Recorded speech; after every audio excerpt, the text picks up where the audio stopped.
Karthigai Deepam serial நேர்களுக்கு வணக்கம். நம்மளோட கார்த்திகை தீபம் சீரியல்ல ஒரு சூப்பரான எபிசோட் வந்துருக்கே சொல்லலாம். மிஸ் பண்ணாம ஃபுல் வீடியோ கேளுங்க. வீடியோக்குள்ள போறதுக்கு முன்னாடி நம்ம சேனலை லைக் அண்ட் சப்ஸ்கிரைப் பண்ணி சப்போர்ட் பண்ணுங்க. இப்போ பாத்தீங்கன்னா நம்மளோட சாமுண்டீஸ்வரி என்ன பண்றாங்க, நம்மளோட ரேவதிக்கு கல்யாண ஏற்பாடு ஒரு வாரத்துக்குள்ள கல்யாணம் பண்ணி ஆகணும் அப்படின்னு சொல்லிட்டு என்ன பண்றாங்க, நம்மளோட ராஜா சேதுபதியோட வீட்டுக்கு கார்ல இறங்குறாங்க.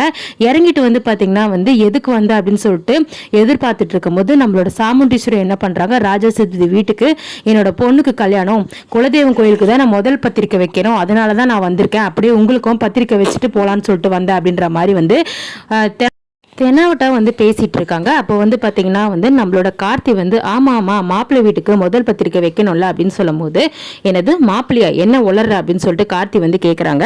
ஆமா, உன் பொண்ணு கழுத்துல தாலி கட்ட போறது நான் தானே, அதெல்லாம் கனவு, நீ நிறைஞ்சு சொல்லிட்டு நினைச்சிருக்காத, இப்ப வரைக்கும் நீ ஜெயிச்சிருக்கலாம், இனிமேல் நீ கண்டிப்பா தோத்துருவ, இந்த கல்யாணத்துல பாரு, ஒரு வாரத்துக்குள்ள என் பொண்ணுக்கு நான் பார்த்த மாப்பிள்ளைய கல்யாணம் பண்ணி காட்டுறேன் பாரு அப்படின்ற மாதிரி சொல்றாங்க. இதுக்கு இடையில பாத்தீங்கன்னா நம்மளோட சந்திரகலா சீக்கிரம் பிளான் போட்டாங்க. அதாச்சும் நம்மளோட கார்த்தி ஃபோக்கஸ் ஃபுல்லா ரேவதி பக்கம் பண்றதுனால தான் நம்மளோட கார்த்தி இந்த மாதிரி இருக்கிறதுனால இதுல கான்சென்ட்ரேட் பண்ணிட்டு இருக்காரு. அதனால தான் கல்யாணம் தொடர்ந்து நின்றுட்டே இருக்குது. நம்ம என்ன பண்ணுவோம், இந்த ஊர் கதையை இழுத்து விட்டுட்டா கார்த்தி பாத்தீங்கன்னா இப்ப ராஜா சேதுபதி சொல்லியிருக்காரு, 90 நாளுக்குள்ள என் குடும்பத்தை ஒன்னு சேர்த்து கும்பாபிஷேகத்தை கார்த்தி நடத்தி வைப்பாரு அப்படின்னு சொல்லிட்டு வேணும்னே பாத்தீங்கன்னா சந்திரகலா என்ன பண்றாங்க, இந்த சண்டையை இழுத்து விட்டு கார்த்தியோட மைண்டை டைவர்ட் பண்றாங்க. அப்போதான் கார்த்தி இந்த விஷயத்துல களத்துல இறங்கிட்டா ரேவதியோட கல்யாணத்தை கண்டுக்க மாட்டாரு அப்படின்னு சொல்லிட்டு சந்திரகலா சிவனாண்டியை வச்சு பேசி என்ன பண்றாரு, கும்பாபிஷேகம் சண்டையை வலிச்சு விட்டுறாங்க.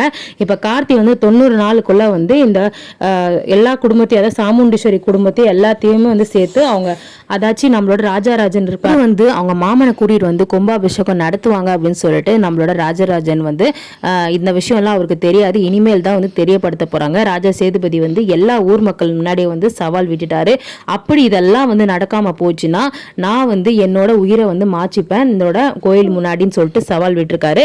இதுபடி பாத்தீங்கன்னா என்ன நடக்க போகுது, நம்மளோட சிவனாண்டி ஒரு பக்கம் சதி பண்ணிட்டு இருக்காரு. இது எப்படியாவது நடக்கக்கூடாது, நம்ம தடுத்து நிறுத்தணும் அப்படின்னு சொல்லிட்டு இப்போ இந்த நடுவில் நோட்டீஸ் எடுத்துட்டு கல்யாண திருமண நோட்டீஸ் எடுத்துட்டு நம்மளோட சாமுண்டீஸ்வரி என்ன பண்றாங்க, நம்மளோட ராஜா சேதுபதி வீட்டுல கண்டிப்பா இந்த கல்யாணம் நடந்தே தீரும், நீ எங்க வீட்டு மாப்பிள்ளையே ஆகவே முடியாது, நான் எப்பயுமே அதுக்கு ஒத்துக்க மாட்டேன்.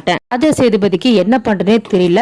கார்த்தி, ஏன் உன் அத்தை இப்படிலாம் இருக்கான்னு எனக்கு தெரியலப்பா, என்னால முடியல, என்னால ஏன் தான் இப்படிலாம் நம்ம குடும்பம் ரெண்டா போச்சுன்னு தெரியல, நீ எப்படிப்பா இவளோட மனசை மாத்தி குடும்பத்தை ஒண்ணு சேர்க்க போறேன்னு தெரியல, ஆனா நீ கண்டிப்பா எல்லாத்தையுமே பண்ணுவேன்னு சொல்லிட்டு எனக்கு நம்பிக்கை இருக்கு, அதனாலதான் உன் மேல இருக்க நம்பிக்கையால தான் நான் தைரியமா ஊர் மக்கள் முன்னாடி சவால் விட்டுட்டு வந்திருக்கேன் அப்படின்ற மாதிரி சொல்றாங்க.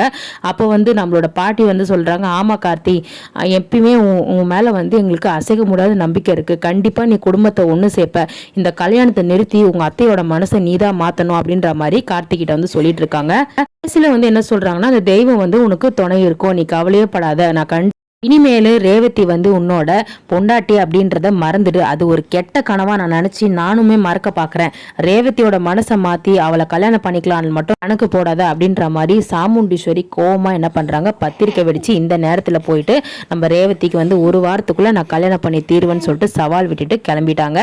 இப்ப கார்த்தி ரெண்டு பக்கமும் பார்க்கணும், ரேவதியோட வாழ்க்கையும் காப்பாற்றணும், அந்த மருது கல்யாணம் பண்ணி வச்சிருவாங்க, ரேவதி நம்மளோட ஒய்ஃப் அப்படின்னு சொல்லிட்டு ரெண்டுத்தையுமே காப்பாற்றணும். அது மட்டும் இல்லாமல் ராஜா சேதுபதி சவால் விட்டுருப்பாரு, அதையுமே அவரோட உயிரையும் காப்பாற்றணும். ஸோ கார்த்தி தான் பயங்கரமாக இந்த விஷயத்தில் மாட்டிக்கிட்டாரு. ஸோ வெயிட் பண்ணி பார்க்கலாம் நெக்ஸ்ட் அப்டேட் என்ன வருது. நம்ம சேனலில் லைக் பண்ணுங்கள், ஷேர் பண்ணுங்கள், மறக்காமல் சப்ஸ்கிரைப் பண்ணிக்கோங்க, அப்போ தான் நான் போட உடனுக்குடன் டீட்டெயில் நோட்டிஃபிகேஷன் உங்களுக்கு வரும். தேங்க்யூ.